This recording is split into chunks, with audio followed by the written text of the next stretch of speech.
Akkam nagaa jirtu ani Yoobsaan Abbabeeti.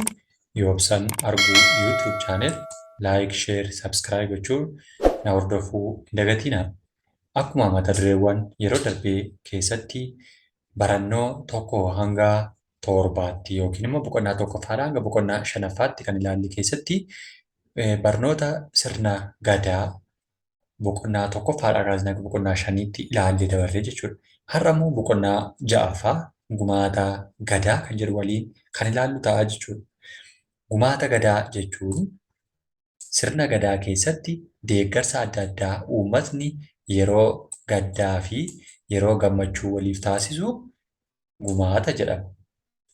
Kennaa yookiin immoo wantoota yeroo gaddaa yeroo fi gammachuu waliif laatamu jechuudha. Akka fakkeenyaatti yeroo gaddaa kan nuti jennu wal jajjabeessuurraa kaasee humnaan galmawwan gaddaa ijaaruu, mana warra gaddaa taa'anii jajjabeessuu akkasuma rakkoolee isaan yeroo sana isaan mudatu deeggaruu jechuudha. Yeroo gammachuu immoo kanneen akka yeroo cidhaa, yeroowwan gammachuu eebba adda addaa, yeroo fuudhaaf heerumaa kan waliin ta'anii jechuudha. Inni kun immoo kan gammachuu jennaan. Uummanni Oromoo miseensa gadaa kanneen akka abbaa gadaa, adulootaa fi hayyoota kanneen jedhamaniifis gumaata ni kenna jechuudha. Abbaa gadaa kan nuti jennu namicha baalliin mana isaa jiru jechuudha. Baallii jechuun mallattoo aangooti. Mallattoo aangoo namni mana isaa jiru abbaa gadaa yookiin immoo bulchiinsa sirna gadaa yookiin gaggeessaa uummataa jedhama. Isaaf gumaachi kun ni taasifama jechuudha. Inni itti aanee jiru adulootadha. Aduloota yookiin immoo torbii isa jennu yookiin nama torba kan ta'anii yeroo abbaan gadaa baallii fudhatu abbaa gadaa waliin deeman jechuudha. Isaan kanaafillee gumaatni ni ta'a. Inni kan biraan hayyootadha jechuudha. Hayyoota jechuun beektota sirna gadaa, safuuf safeeffannaa, kadhannaa, eebbaa fi waa'ee seenaa uummata sirna kanaan buluu yookiin immoo gadaadhaan gaggeeffamu kana kan beekan kan qoratan hayyoota jedhamu. Isaaniifis bakkaa bakkatti waan socho'aniif abbaa gadaa aduloota kana qabatanii waan socho'aniif gumaatni isaaniifis ni taasifama jechuudha.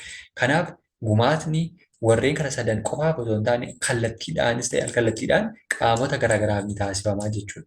Haa ta'u garuu irra caalaatti warreen abbaa gadaa waliin deemanidha jechuudha. Gumaatni uummataan godhamu kuniin qaamolee hawaasaa akka gosaa, fiixaa fi jaala yookiin immoo soddaa jennuuf jechuudha. Gosa kan nuti jennu maatiiwwan fira yookiin aantee warreen jennu gosa jedhamu jechuudha. Fiixa warreen jedhaman immoo warreen sirna kana beekan yookiin immoo sirna kana keessatti dabaree isaanii eeggatan yookiin dabaree fudhachaa deeman suni anis boru kunnaaf kennama jedhanii warri laachaa deeman fiixa jedhamu. Warra kanneen sirna kana keessa sirna dabballeerraa kaasanii hanga gadamootummaatti gaafa deeman keessatti namoota sirna kana kabajaa deeman hundaaf kan taasifamu jechuudha.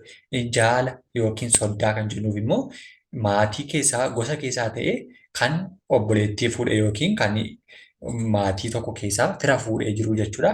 Maatii sana fuudheera taanaan soddaa jedhama jechuudha. Kan obboleettii kan nama biraa fuudhe sun soddaa sanaaf kan maatiinsaa fi maatiin warra intalaa laatanii fi gumaacha jennaan jechuudha. Gumaatni gadaaf godhamu akaakuu hedduu qabaata. Akaakuu hedduu qabaatu keessaa akaakuuwwan inni qabaatu tokko gosoota kennaawwan sana keessatti jechuudha. Gosawwan sana keessatti gumaatni gadaaf godhamu akaakuu hedduu qabaachuusaa keessaa kanneen dhaabbataa ta'anii fi kanneen yeroo jilli gaggeeffamu laatamanii jechuudha. Kanneen yeroo dhaabbataa ta'an dhaabbataadha kan nuti jennu fakkeenyaaf kaattoo kan jedhamu inni kun dhaabbataadha. Kaattoo jechuun gumaata gadaa beekamaaf dirqamaas ta'e dhaabbataadha jechuudha. Kan gosaa fi miiloo keessaa kennamudha. Yeroo hundumaa dhaabbataa ta'etu sirni kun raawwata jechuudha. Kan dhaabbataan ta'an immoo warreen socho'aa ta'an jedhamanii ni beekamu jechuudha. Yookiin yeroo jilli gaggeeffamu yookiin yeroo sagantaan qophiiwwan gaggeeffaman kan laataman jechuudha. Isaan immoo gumaacha akka horii, qeencaa yookiin qaancaa warreen jedhaman yookiin immoo wantoota waa ittiin gargaaru jechuudha. Nyaata, dhugaatii, hirmaannaa hojii humnaa dabalataa jechuudha. Warreen kun immoo warreen yeroo jilli gaggeeffaman hundaa kennamanii jechuudha. Inni guddaa fi inni dirqamaa kaattoo isa jennudha jechuudha. Kaattoo kan jennu kuni maalidhaa? Gumaata gadaa beekamaa fi dirqamaati jechuudha.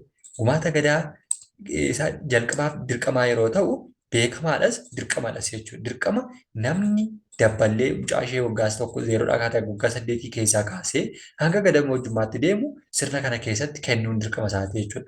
Sababni isaa immoo innis gaafa abbaa gadaa ta'e waan fudhachuusaa isa barbaachisuuf dugda namarra kaawwachaa deemaa jechuudha yookiin daboosa jennu kaawwachaa deemaa jechuudha. Sababni isaa ani laadheeraa ani gaafa kan koo nan fudhadhaasa jennee ilaallu inni kun kaattoo jedhama. Innis gumaata gosti abbaa gadaa, adulootni, hayyootni gosa isaanii keessaa filamaniin yaa'a ta'aniif kan kennamudha jedha. Aduloonni kun yaa'a mataa isaanii yeroo isaan taa'aa deemanii bakkaa bakkatti yeroo isaan socho'anidha jechuudha. Yaa'a jechuun sochii, adeemsa jechuudha. Yaa'a kana keessatti immoo qaamota abbaa gadaa ajjabanii aduloota hayyoonni kun yeroo isa waliin deeman kennaawwan kanaan ajjabamaniitu jechuudha. Kennaan kun yeroo isaaniif kennamu osoo namarraa hin eeggatiin, gargaarsa namarraa hin eeggatiin kennaa kana walitti qabataniin bakkaa bakkatti socho'u jechuudha. Akka fakkeenyaatti fardi yeroo kaattoo kana keessatti kennamuufiin abbaan gadaa farda isaanii yaabbataniitu osoo konkolaataan hin jiraatiin seerni kun waan jiruuf ittiin bulmaanni kun waan jiruuf bakkaa bakkatti yeroo aanaarra gara aanaa godinaaleerra gara godinaaleetti deemanii sirna kana gaggeessan yaa'a isaanii fudhataniitu deemu jechuudha. Yeroo sana kaattoo kana kan isaan fayyadamaa deeman nyaanni isaanii, konkolaataan isaanii bakka yaa'a itti gaggeessan sanatti yookiin bakka jilaatti illee kaattoo isaaniif kenname kanadha jechuudha. Nama kadhaan dhaqanii beelonni hin jedhanii jechuudha. Wanta baattatan galaa isaanii hunda baattatanii kan isaan deemanidha jechuudha. Kanaaf sirna kana keessatti aduloota abbaa gadaa aduloota hayyoota gosaa fi miiloo isaanii keessaa filatamanii kan kennamudha jechuudha. Isaanis akka isaan hirkataan ta'aniif of danda'anii gahee isaanii akka bahaniif gargaara jechuudha. Gumaachi haala kanaan kennamus kaattoo gosaa jedhama. Kaattoo gosaa jedhameetu beekama jechuudha. Inni kan biraan namoonni caasaa gadaa keessatti filataman waggoota 8tiif gorroo gadoomaa godaanuun ardaalee jilaa hedduurra naanna'uun jila adda addaa gaggeessuudha. Gorroo gadoomaa jechuun wanta ta'e tokko nama kan dhossu jechuudha yookiin immoo kan wanta ta'e tokko booddee nama galchaa deemu jechuudha. Waggaa 8 namni tokko waggaa 8 erga sirna kana gaggeessee waggaa 8 gaggeesseera taanaan waggaa 8ffaatti aangoo kana gadhiisaa jechuudha. Yeroo sana maal jenna? Gorroo gadoomaa jennaani. Gorroo gadoomaa jechuun yeroo inni keessaa godaanuu jechuudha. Aangoo kana gadhiisee bakkaa bakkatti socho'eera. Sochiisaa godaanuu kana yeroo ardaalee jiraala deemee waggaa 8 kan isaan fixatu nama kan biraa harkaa fudhataa jechuudha. Yeroo sana gorroo gadoomaa jenna. Gorroo gadoomaa jenneetu sirna sana keessaa bahaa yeroo inni itti deemu jechuudha. Kanaatiin jila kanarratti kan isaaf kennamaa deemu waggaa 8 kana keessatti kennaawwan kun isaaf kennama. Aangoo kana waggaa 8 yeroo bulchu akka inni achii bahee booddee gadooma isaa booddee akka inni rakkanneef kennaawwan walitti qabanii kun isa tajaajila jechuudha. Rakkataan ta'u yeroo achi aangoo sana gadhiisullee jechuudha.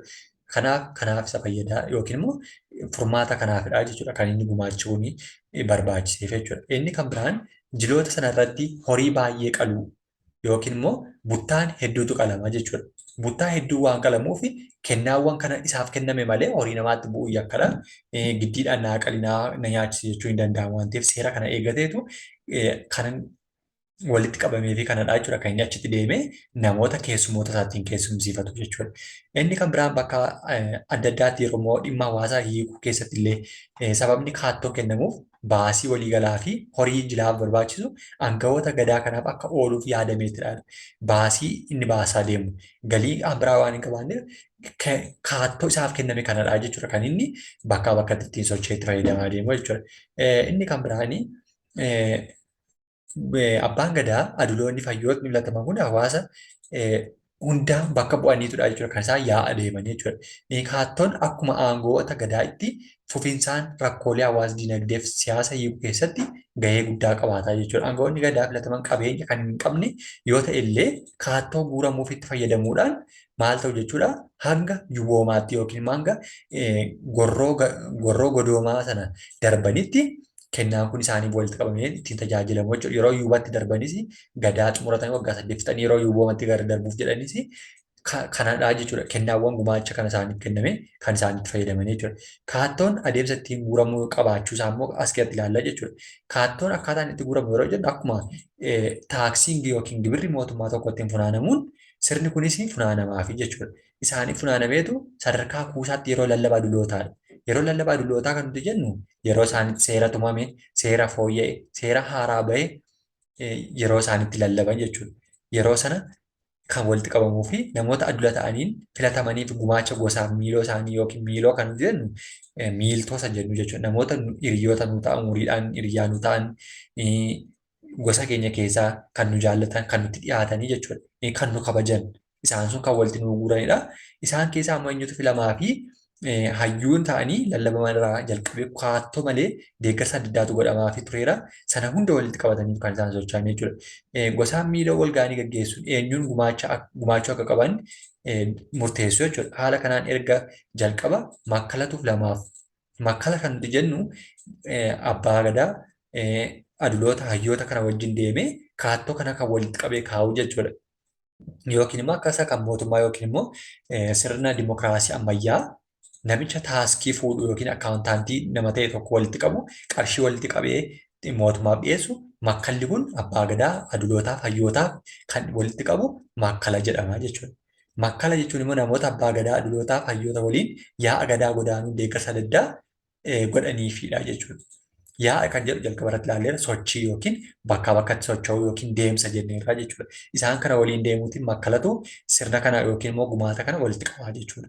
Hamma funaaname horii haa ta'u, loon haa ta'u, reettii haa ta'u, hoolaa haa ta'u, farda haa ta'u, midhaan dheedhii haa ta'u, nyaata haa ta'u, caccabsaa haa ta'u, cuukkoo haa ta'u, dhugaatii haa ta'u, farsoo, booka haa ta'u kan walitti qabaa deemu makkaladha jechuudha. Uummata keessummoota dhufeeniifis kan walitti qabus makkalaa jechuudha.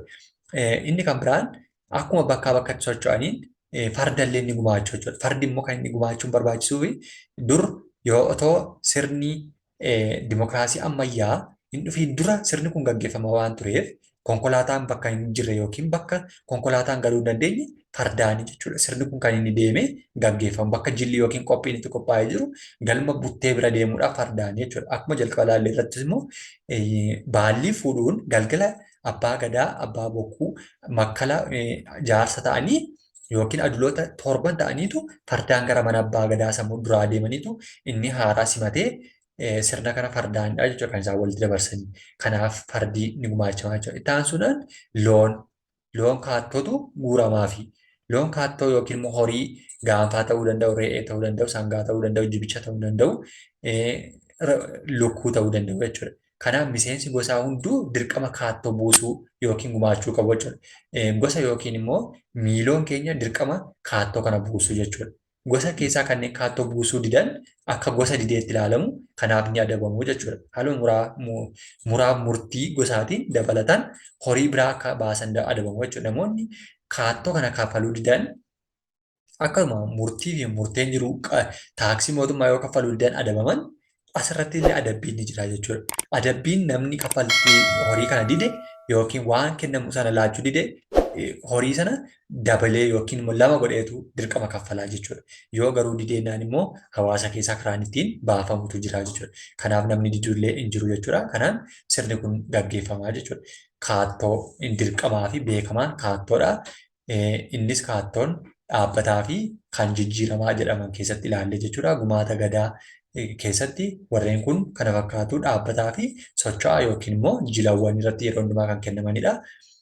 Kanaaf gumaata jechuun kennaa deeggarsa yeroo sirni gadaa gaggeeffamu gaddaaf gammachuudhaaf waliif hirmaachuudhaaf kan godhamu yeroo humna ofiitiin galma buttee ijaaruu namoota gaddan jajjabeessuu yeroo gammachuu galma cidhaa ijaaruu nyaatawwan qopheessuu fi kanneen kana fakkaatan walitti dirmachuun gumaata jedhama.